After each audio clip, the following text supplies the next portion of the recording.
Fellow soil stewards, let me share something that completely revolutionized how I think about my garden. Last summer, while visiting Lancaster County, I had the privilege of walking through an Amish farm with Jacob, a third-generation farmer who's never owned a tiller. His fields were immaculate, not a weed in sight, soil so rich it looked like chocolate cake, and vegetables that would make any gardener weep with envy. When I asked him about his pristine beds, he smiled and said something that still echoes in my mind. The earth knows how to take care of itself. We just need to listen. That conversation sparked a deep dive into Amish farming practices that has transformed my own approach to gardening. Today, I want to share with you the fascinating world of Amish no-till methods and show you exactly how you can implement these time-tested techniques in your own garden, regardless of its size. The Amish understanding of soil goes far deeper than most modern gardening approaches. For them, soil isn't just dirt, it's a living ecosystem that deserves respect and protection. When Jacob explained why his community avoids tilling, it wasn't just about tradition. It was about profound agricultural wisdom passed down through generations. Tilling, they've observed, destroys the intricate web of life beneath our feet. Every time we break soil with mechanical tools, we're essentially demolishing underground cities. Beneficial fungi, bacteria, earthworms, and countless microorganisms that work tirelessly to create healthy growing conditions get disrupted. The Amish learned long ago that these soil inhabitants are their most valuable farmhands. Moreover, tillage brings dormant weed seeds to the surface, essentially planting next season's weed problems while trying to solve this season's. It's like stirring up a hornet's nest while trying to clean house. The Amish approach recognizes that the best way to manage weeds is to never wake them up in the first place. Instead of breaking up compacted soil with machines, Amish farmers focus on building soil structure through biological activity. They understand that healthy soil manages itself, and their role is to feed and nurture the soil community that does the heavy lifting.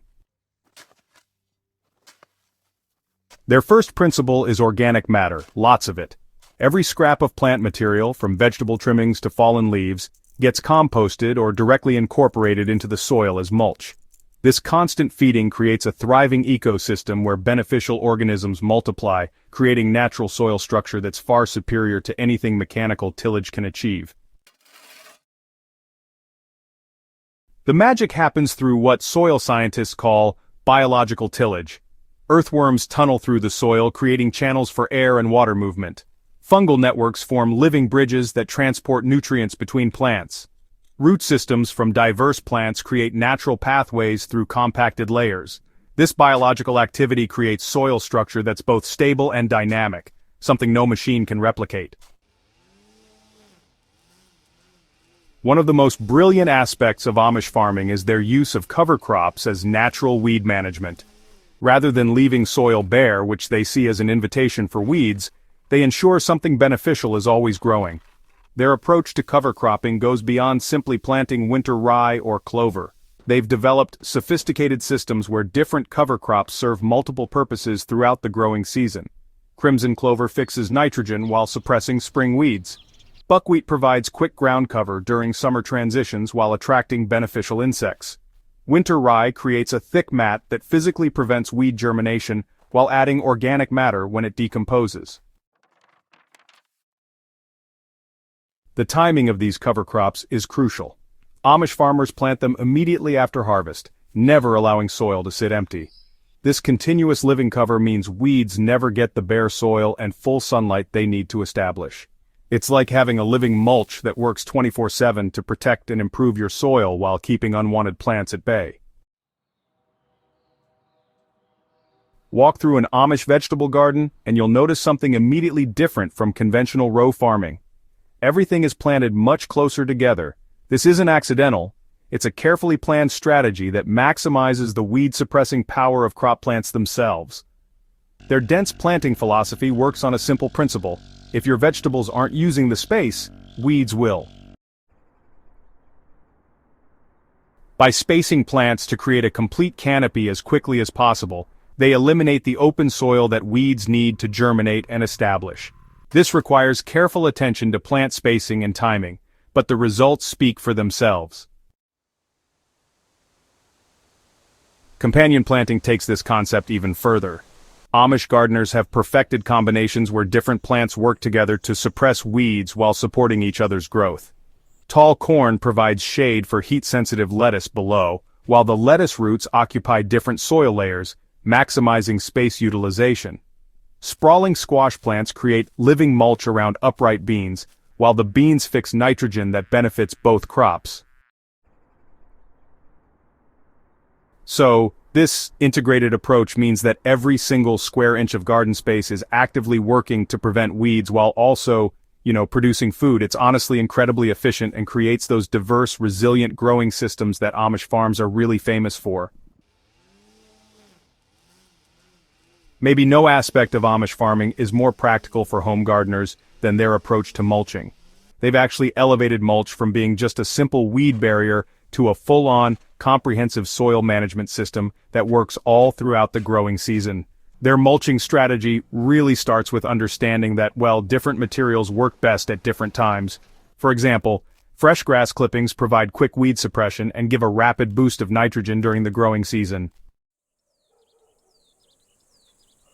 Aged manure mixed with bedding straw, that's going to offer long-term soil building while also preventing weed establishment.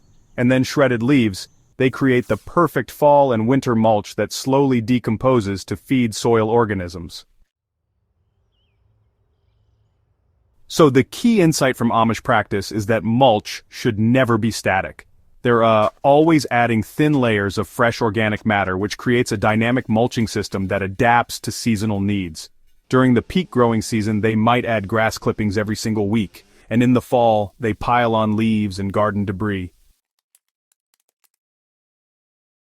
This constant addition means the mulch layer never gets thin enough for weeds to penetrate while, continuously feeding soil biology.